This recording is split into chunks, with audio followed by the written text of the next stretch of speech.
nire-release na bodily sa body. Effect niya. Security and comfort, yun naman. Ano na yun, di ba? Hindi na kailangan yan. Nagigets nyo naman yun. Love styles. Next pala is love styles and theories. Sternberg's triangular theory. What is that? Number 1, we have intimacy. Number 2, passion. Number 3, commitment. Intimacy, emotional closeness. Ito yung ito yung na-experience mo.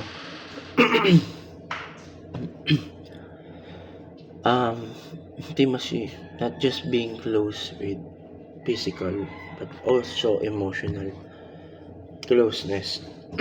Kasi, sinasabi ng mga kabataan ngayon or my peers, isang intimacy is only for physical touches lang. Pero, that's where they're wrong. It's where emotional, what it really means is emotional closeness.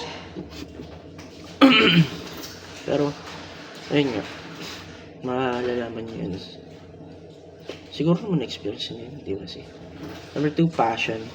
Physical attraction. Ito yung boom, ang ganda niya, guys. Ang ganda niya. Ganun, ang pogi niya. Shit, ang pogi niya. Ayan. Passion. No. Primarily physical attraction meaning dito. Number 3, commitment. Decision to stay together. Yan, ito yung pangako, diba? Siguro na-experience na natin to. Me, personally, I experienced it. I commit to my love, my girlfriend. That's promise. Pero hindi siya one-sided dapat. Dapat both kayo nagko-commit sa isa't isa. Stay together. That's how you know you're healthy, if you're committing to one another. So next, types of love. Number 1, romantic. Number 2, compassionate. Number 3, consummate. Meron pa yun others actually, pero ito lang ang sinama ko. Pero sige, try na natin isama. Number 1, romantic. Intimacy plus passion. Ito yung kind of love na na emotional plus passion. Sabi nga sa Sternberg's triangular theory, meron tayong intimacy and passion. Intimacy, which means emotional closeness. Number 2, passion, physical attraction. So, emotional closeness plus physical attraction. So, equals to romantic type of love. Yun nga, ito yung mostly na nararamdaman ng mag-jowa. Of course, di lang siya sa mag-jowa, sa mga mag-asawa din. Pero, madalas siya sa mag-jowa pa lang, no? Number 2, compassionate. Intimacy plus commitment. Dito na nagiging serious na yung type of love. Compassionate type of love. Intimacy plus commitment. So, sabi ng Sternberg's triangular theory kanina. Number 1, intimacy. Emotional closeness. Number 3, commitment. Decision to stay together. So, ito yung nangangako ka na. Ito yung nangangako na compassionate.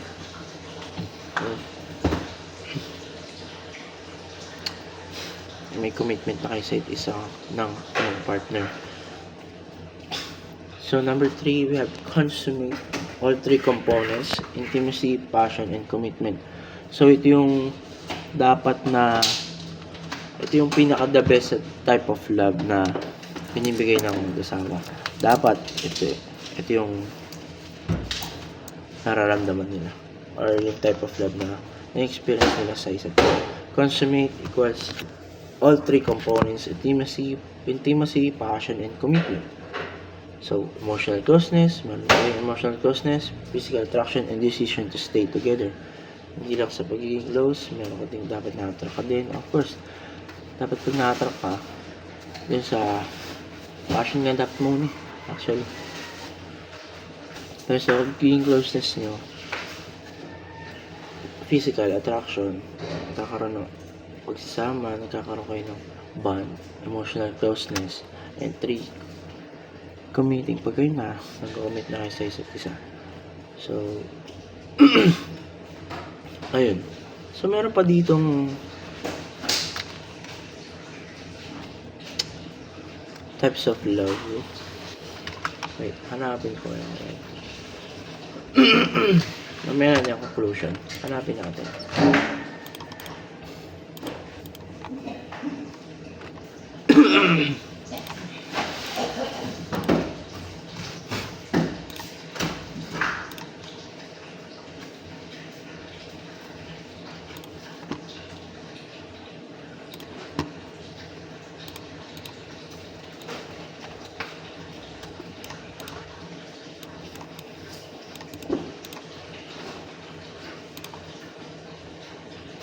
Ito talaga yung pinakauna sa types of love.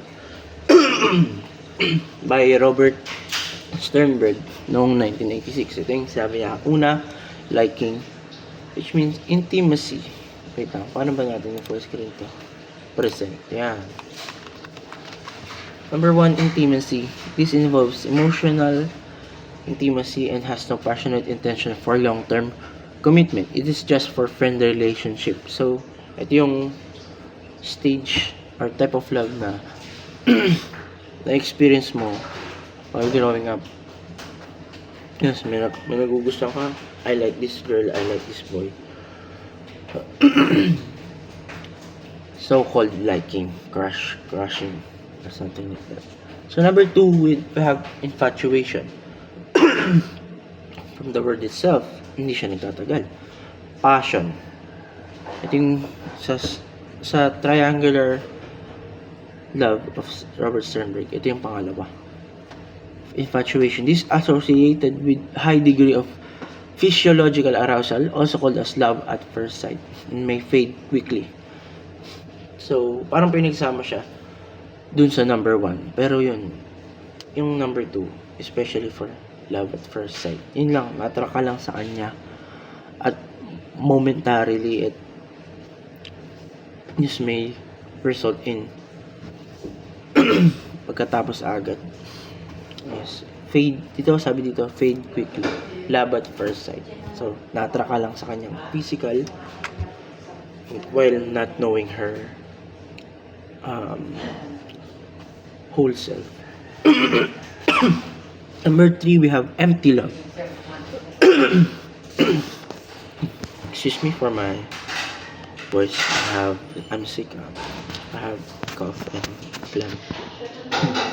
This involves only commitment, a relationship with no intimacy and passion. Couples only stay together for their children or other important reason. Empty love.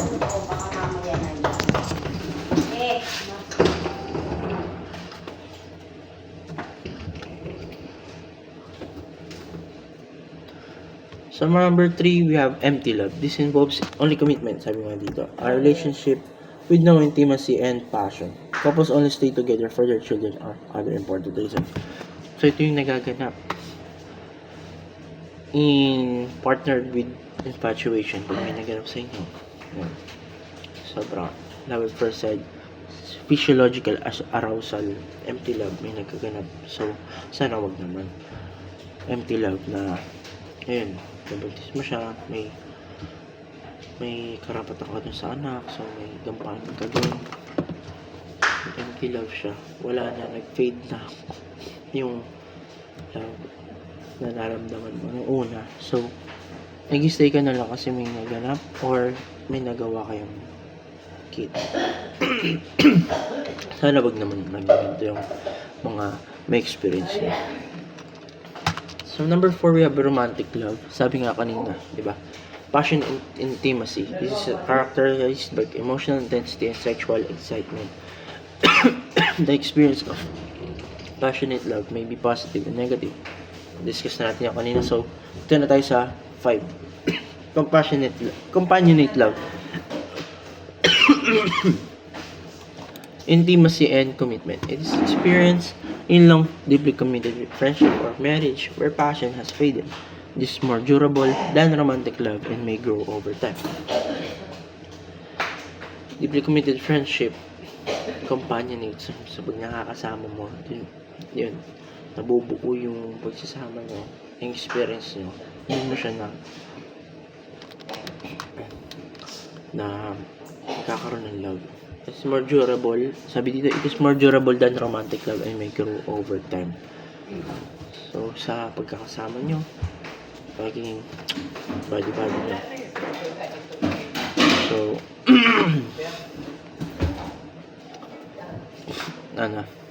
intimacy and commitment, diba? Yes. Basta companionate love. Doon naman gets yun naman yun. Basta, key dito, durable siya sa romantic. More than romantic love. Diba sabi ko sa inyo, romantic love, ito yung madalas na experience ng mga magjowa. Yan.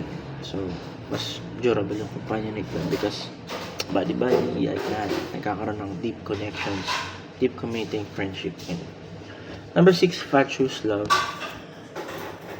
Passion and commitment. It is experienced by a couple who spent a short time in courtship and suddenly decided to get married. So, ayun nga, no.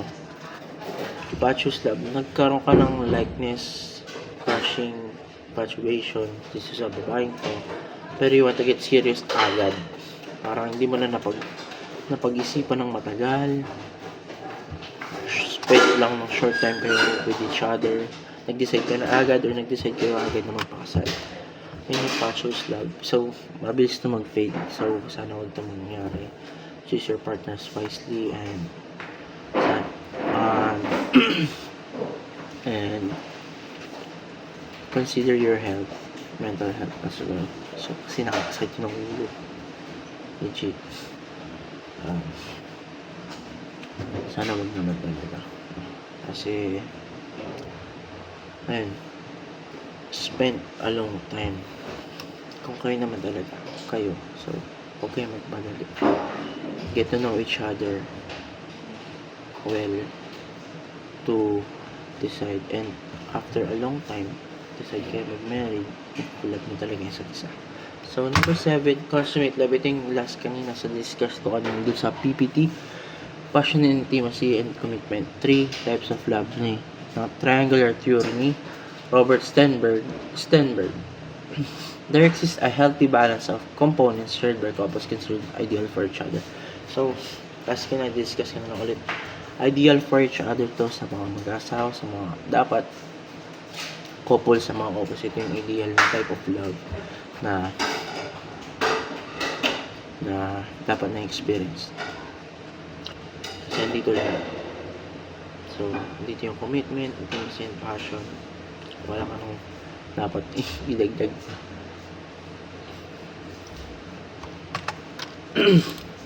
So, for our conclusion, sexuality is complex but essential part of being a human. By understanding its historical, biological, psychological, and cultural aspects, we can better navigate relationships, identity, and sexual health. So, yun nga, sexuality is complex but essential part of being human. So, napaka-complicated ng pagmamahal. So, yun, kanina madami tayong binabanggit, pero kung hindi naman natin alam, hindi natin alam eh. Ang mararamdaman natin is love. Dito lang, pag nalaman lang natin itong discussions na to, so, pwede natin mapoportray kung ano yung type of love na nagaganap or ginagawa nyo, na na-experience nyo during or past, before, anong type of love. So, napaka-complex niya, pero isa siya sa upbringing natin. It's part of our life, part of being human na ayun nga, na-experience natin to sa paglaki natin.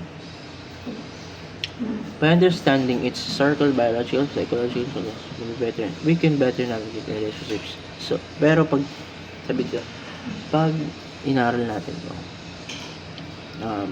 dito natin mas ma-handle or ma-navigate ng maayos yung relationship na nagaganap natin and yung identity natin as a human being and our sexual health. So, knowing more is gold. Knowing more is better than not knowing anything. It just takes time to understand this, but it actually benefits us as a human being, as a person who experiences love and sexual attractions and sexual engagements. So, yun nga lang ang ating i-discuss for today.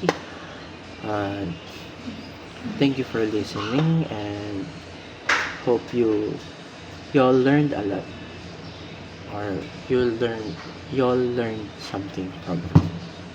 I'm Kit Angalas Alacre, your teacher for the day, and you may leave. Bye bye guys.